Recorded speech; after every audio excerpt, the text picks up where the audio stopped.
Hi, I'm Sarah. Today I'm going to read you the story of Emily, which is titled like this. My sister knocked at midnight in tears and said, "My husband is bullying me." I took her in, but 2 months later, her husband and his parents moved in with me, saying they needed to work on a relationship. Then I overheard their plan. Well, let's go. I'm Emily, and I'm 39 years old.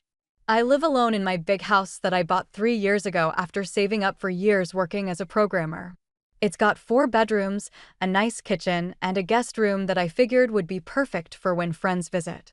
I work from home, which means I can set my own schedule and don't have to deal with office drama. Life's been pretty peaceful lately. My younger sister Sarah is 35. She's always been the family favorite. Mom and Dad have always doted on her. Sarah married her husband Mark 25 years ago, and they live in a rented apartment across town. She doesn't work, says Mark makes enough money for both of them. Every time we talk, she brags about how amazing her marriage is and how there's so much passion between them.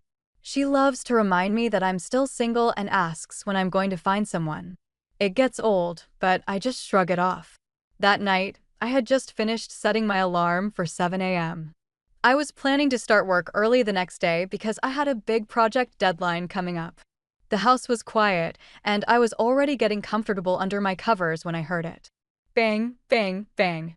Someone was pounding on my front door like their life depended on it. My heart started racing. Who the hell shows up at someone's house at midnight? I grabbed my robe and slowly made my way downstairs, trying to be as quiet as possible. The pounding continued.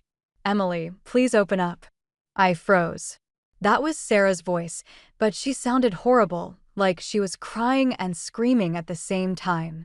I rushed to the door and looked through the peephole. Sarah was standing there with a suitcase, her face red and puffy from crying. Her hair was a mess, and she kept looking over her shoulder like someone was following her. I unlocked the door and barely got it open before she pushed past me into the house. "Sarah, what the hell happened?"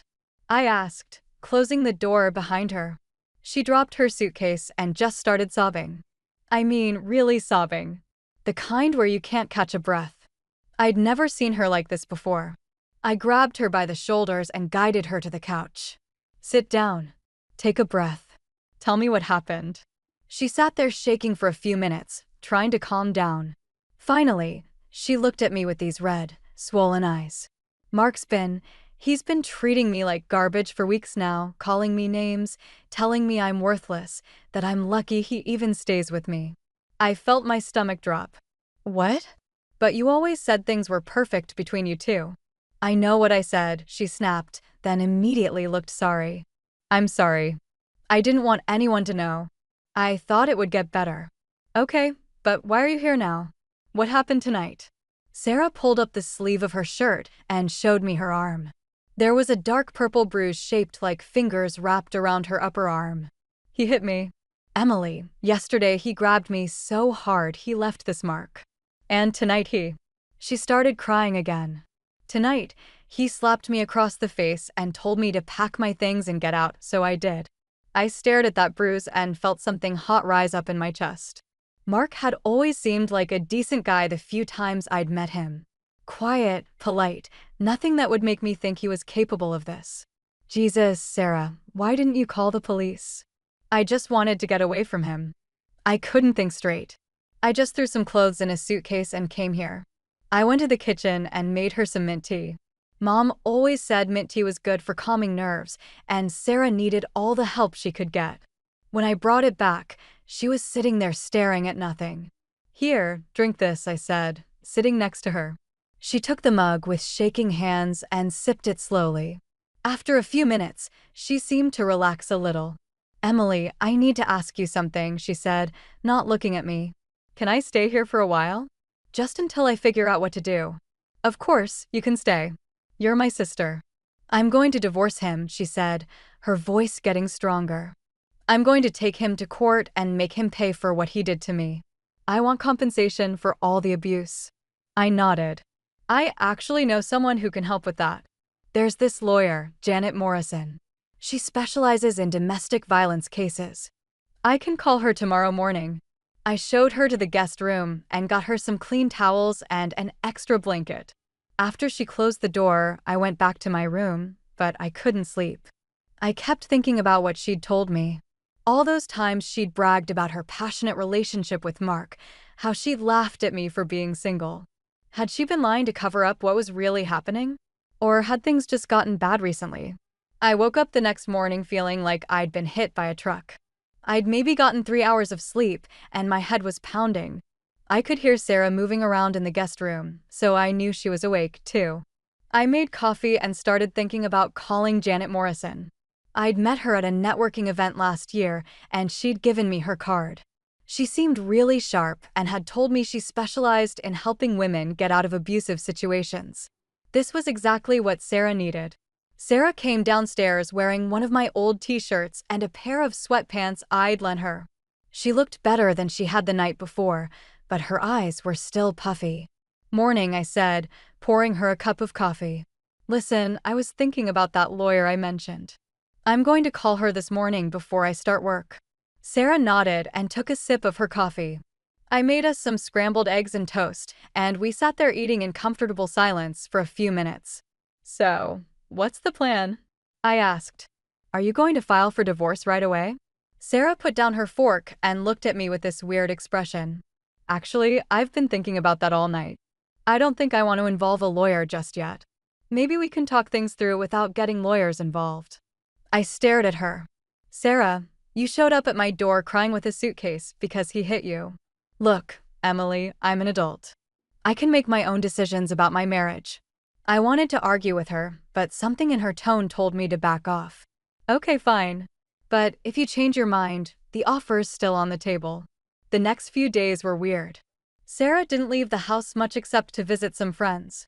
She said she needed time to recover from the stress of everything that had happened, but she wasn't working, wasn't helping around the house, and basically just laid on my couch all day watching Netflix. A week went by like this. Then 2 weeks. Sarah would sleep until noon, eat whatever I cooked, and then spend the rest of the day either on the couch or out with friends. Finally, I couldn't take it anymore. We were having dinner one night, and I decided to bring it up gently. "Sarah, maybe it's time for you to start looking for a job and maybe help out around here a little, like cooking dinner sometimes." She looked at me like I just suggested she rob a bank. "Emily, I'm going through a really difficult time right now. I can't handle job hunting stress on top of everything else. I understand that, but I'm just asking for a little help. You work from home, so you're here all day anyway. This is your house, so you should be taking care of it." I felt my face get hot, but I didn't want to fight with her. That evening, my phone rang. It was Mom. "Hi, Emily. I wanted to check in about Sarah. How is she doing?" I took a deep breath. "Mom, she's been here for 2 weeks now, and she's not working or helping out at all." There was silence on the other end. Then Mom's voice got that lecturing tone. "Emily, I can't believe you're complaining about helping your sister. She's been through trauma. Family helps family. You should be ashamed of yourself. I'm not asking for money. I'm just asking for some help around the house. You need to be a good sister right now. Sarah needs your support, not your judgment." After she hung up, I sat there feeling frustrated. Sarah had always been the golden child, and no matter what she did, they took her side. A couple of weeks later, I finally asked Sarah directly, "When are you going to divorce Mark?" "I'm planning to meet with him on neutral territory to discuss the divorce," she said. "Sarah, I still know that divorce lawyer, Janet Morrison. She could really help you." Sarah waved her hand dismissively. "I don't need a lawyer yet. I want to try talking to him first." A couple of days later, Sarah left early in the morning. "I'm going to meet with Mark," she said. "We're going to talk everything through." "Okay, just be careful. Call me if you need anything." She was gone all day. I tried calling her around lunchtime, then again in the afternoon. No answer. By evening, I was getting worried. I called her phone 5 more times. Nothing. I was exhausted from worrying. It was almost 11 p.m. when I heard the front door open. I went to see who it was, and I couldn't believe what I saw. Sarah walked in, followed by Mark. Both of them were smiling and looked like they'd been drinking. "Sarah, what the hell is going on?" I asked. "Emily, great news. Mark and I talked everything through, and we've reconciled. We went to that nice restaurant downtown to celebrate. And now we want to stay here for a while to consolidate our reconciliation, just for a little while until we find our own place. Absolutely not, I said. I'm not having him in my house. Sarah's face immediately crumpled, and she started crying. Emily, why don't you want me to be happy? This is my chance to save my marriage. She ran upstairs in tears, leaving me alone with Mark. I looked at him. I don't approve of your behavior, and I don't want you here. Mark just grinned at me. Your sister loves me, Emily. And I'm here because my wife is here. Right then, my phone rang. It was Mom. Sarah must have called her from upstairs. I went into the kitchen and answered. Hello, Emily. What is wrong with you? Mom started shouting immediately. Sarah has a chance to save her marriage and mend things with her husband, and you're interfering with them. Mom, this can't happen in my house. You're being selfish. Think about your sister's happiness. Think about sisterly feelings. I felt like my head was going to explode. Fine. They can stay for 2 weeks. Then they need to move out. Thank you, Emily. You're doing the right thing. I hung up and went back to the living room.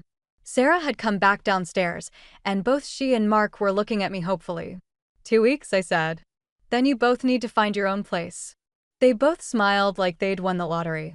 The next morning, Mark showed up at my door with a bunch of suitcases and boxes. I moved out of our apartment, he said. The lease was up anyway. I'll be looking for another place to live while we're here. Great. Now I had 2 house guests instead of 1. Having Mark in my house was like living with a completely different person than the quiet guy I'd met before. He acted like he owned the place. The real problem started with the food situation.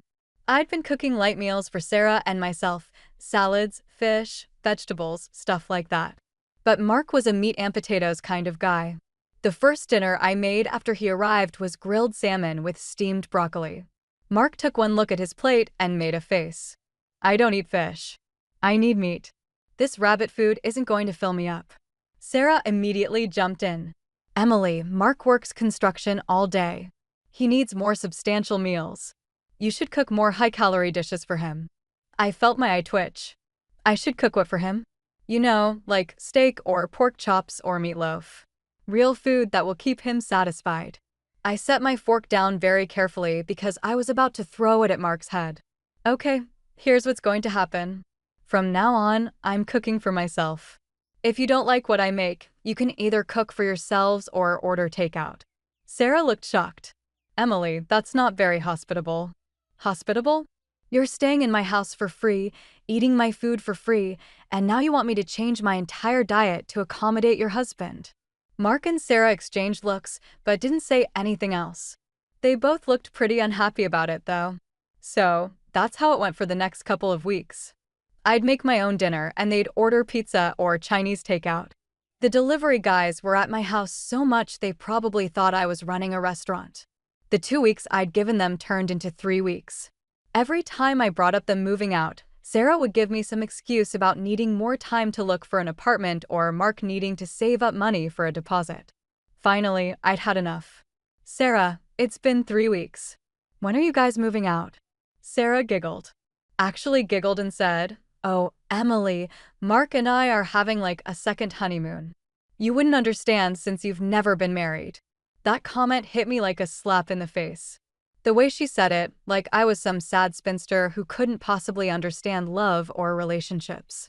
I must have had a look on my face because both Sarah and Mark suddenly got serious. We need another 2 weeks to save up for apartment rent, Mark said quickly. This is the last extension, I said. 2 weeks, and then you're both out. I started counting down the days. I was dreaming about having my house back to myself, being able to cook what I wanted, not having to listen to Mark's loud phone calls or Sarah's constant chatter. But then something happened that made me realize this whole reconciliation thing might not be as perfect as they were pretending. I was coming back from the grocery store one afternoon and heard shouting from inside the house. I quietly opened the front door and could hear Sarah and Mark arguing in the living room. You promised me things would be different, Sarah was yelling. I told you I was sorry about that. What more do you want from me? Mark shouted back. I want you to stop treating me like garbage. Maybe if you weren't so damn demanding all the time. I heard footsteps stomping around, and then I heard Sarah scream, "Don't you dare raise your hand to me." I rushed into the living room just in time to see Mark with his hand raised, about to hit Sarah. The second he saw me, he dropped his hand and ran out of the room. "Sarah, are you okay?" I asked. She wiped her eyes quickly. "Yeah, I'm fine. We were just having a disagreement. He was about to hit you." I saw it. "No, he wasn't. You misunderstood what you saw. Sarah, he's not going to change. You need to divorce him and get away from him." Her face suddenly got angry. "How dare you talk about my husband like that? You don't know anything about our relationship. Mark loves me, and I love him." She ran after Mark, leaving me standing there shaking my head. I realized this was never going to end well. Mark was the same abusive guy he'd always been, and Sarah was going to keep defending him no matter what he did to her. The following Saturday morning, I was in my kitchen having coffee when the doorbell rang. I wasn't expecting anyone, so I looked through the peephole before opening the door. Standing on my porch were two people I recognized but hadn't seen in over a year: Mark's parents, Linda and Bob. They were both holding suitcases and smiling. I opened the door, confused. "Linda, Bob, what are you doing here?" "Emily, so good to see you," Linda said, giving me a hug I didn't want. "We came to visit Mark and Sarah. They invited us to stay for a while." "They invited you to stay in my house?" Bob nodded enthusiastically. "Yes, they said you had plenty of room and wouldn't mind having us." I was about to tell them that actually, I did mind very much, when Sarah came running downstairs. "Linda, Bob," she squealed, hugging Mark's mother. "I'm so glad you made it." "Emily, isn't this wonderful? Linda and Bob are going to stay with us for a while." I grabbed Sarah's arm and pulled her into the kitchen. "What the hell do you think you're doing? You can't invite people to stay in my house without asking me first." "Emily, please. This is really important. Having Mark's parents here will help us work on our relationship. It'll be like family therapy. I don't care what it's like. You had no right to invite them without asking me." Sarah got down on her knees. Literally got down on her knees and clasped her hands together. "Please, Emily, I'm begging you. Just for 1 week. Please let them stay for 1 week." I looked at her kneeling there and realized I was going to lose this argument no matter what I said. 1 week, that's it? Then all 4 of you are leaving my house." Sarah jumped up and hugged me. "Thank you. You're the best sister ever." She ran back to the living room to tell Linda and Bob the good news. And that's how my house went from having 2 unwanted house guests to having 4. The week that followed was absolutely miserable. Linda and Bob were retired, so they were home all the time. They criticized everything I did. They made comments about how people their age worked in real offices, not from home like lazy millennials. They complained about my furniture, my food, the temperature of my house, the way I organized my kitchen cabinets. In our day, women knew how to keep a proper house, Linda said one morning while I was trying to work. In our day, people didn't sit around in their pajamas all day pretending to work on a computer, Bob added. I gritted my teeth and tried to ignore them, but it was impossible to concentrate on my programming projects with them constantly talking and criticizing everything. The worst part was mealtimes. Now I was feeding 4 people who didn't like anything I cooked, and they all expected me to cater to their preferences. Linda wanted everything overcooked. Bob complained that my coffee was too weak. Mark still refused to eat anything that wasn't meat and potatoes, and Sarah just sat there agreeing with whatever anyone else said. By the end of that week, I was ready to lose my mind. I was counting down the hours until they all had to leave. By the end of that week, I was at my breaking point. I woke up Saturday morning, and the first thing I thought was, today they all leave. I'd marked it on my calendar and everything. 1 week was up. I needed to go grocery shopping because feeding 4 people had emptied my fridge faster than I'd expected. I made my list, grabbed my purse, and headed out to the store. I was halfway to the grocery store when I realized I'd forgotten my wallet on the kitchen counter. All my credit cards and cash were in it. I had to turn around and go back home. I parked in my driveway and used my key to open the front door quietly, not wanting to announce that I was back. I just wanted to grab my wallet and leave again quickly. But as I walked toward the kitchen, I heard voices coming from the living room. They were talking, and I could hear my name being mentioned. I stopped and listened. Sarah's doing everything right, Linda was saying. She's being very smart about this whole situation. Absolutely, Bob agreed. Emily's got this big house all to herself and she's not even married. It's perfect. And now that Sarah's pregnant, Emily really won't be able to kick her out, Mark said. I froze. Sarah was pregnant? She hadn't told me anything about being pregnant. That's the beauty of it, Linda continued. Once Sarah's showing, Emily won't have the heart to throw out her pregnant sister. And by then, we can look into tenant rights. I bet there are laws about this kind of thing. My friend Martha went through something similar, Bob said. Her daughter-in-law's sister let them stay for a few months, and then when she tried to kick them out, they had legal rights as tenants. They ended up staying for 2 years without paying rent. Sarah's voice chimed in. Do you really think we could make that work here? Honey, ideally you, Mark, and the baby could end up living here permanently, Linda said dreamily. Emily's single. She doesn't need all this space. You guys could settle in here legally and never have to worry about rent or buying groceries again. Emily makes good money as a programmer. She can afford to support all of us. I couldn't believe what I was hearing. They were planning to take over my house. They wanted to stay here permanently without paying anything and have me support all of them financially. I was so angry I could barely see straight. I walked into the living room and said, I heard everything. All 4 of them jumped and started talking at once. Emily, you misunderstood what we were saying, Sarah said quickly. We were just talking hypothetically, Mark added. You're taking things out of context, Bob said. No, I understood perfectly, I said. You're planning to claim tenant rights and live in my house permanently while I pay for everything. Sarah stood up and put her hands on her stomach. Emily, I'm pregnant. You can't throw out your pregnant sister. Watch me, I said. I want all of you out of my house right now. You can't do this, Sarah started crying. I'm carrying your niece or nephew. I don't care if you're carrying triplets. Get out. Linda stepped forward. Emily, be reasonable. Family should help family. Family doesn't scheme to steal each other's houses. You have 2 hours to pack your stuff and leave. They all started arguing and shouting at me at once, but I walked into the kitchen and called the police non-emergency line. I explained the situation and asked what my rights were as a homeowner. The officer told me that since none of them had signed a lease or paid rent, they had no tenant rights, and I could ask them to leave immediately. When I told them what the police had said, they finally started taking me seriously. They grumbled and complained, but they went upstairs to pack their things.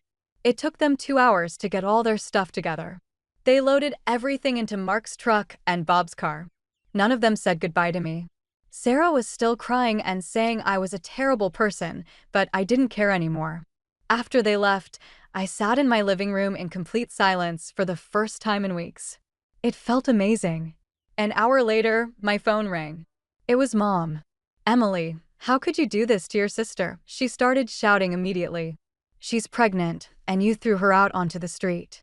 Mom, I heard them planning to steal my house and live here permanently without paying rent. There was silence for a few seconds. Then Mom said, Emily, you're single and you have this big house all to yourself. Sarah is going to have a baby. You could have just given her the house. I couldn't believe what I was hearing. Given her my house, the house I worked for years to afford? It would have been the sisterly thing to do. I hung up on her.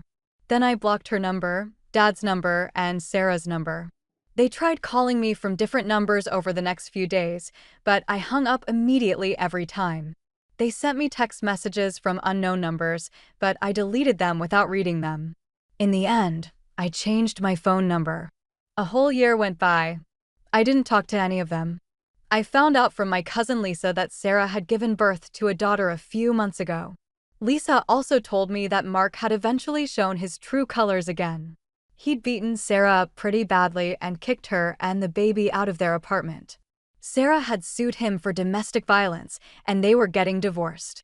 Lisa said Sarah and the baby were now living with our parents and that Sarah had been asking Lisa for my new phone number, but I told Lisa not to give it to her. I don't feel sorry for any of them. They made their choices and showed me exactly who they really were. Sarah chose to defend an abusive husband and try to steal my house.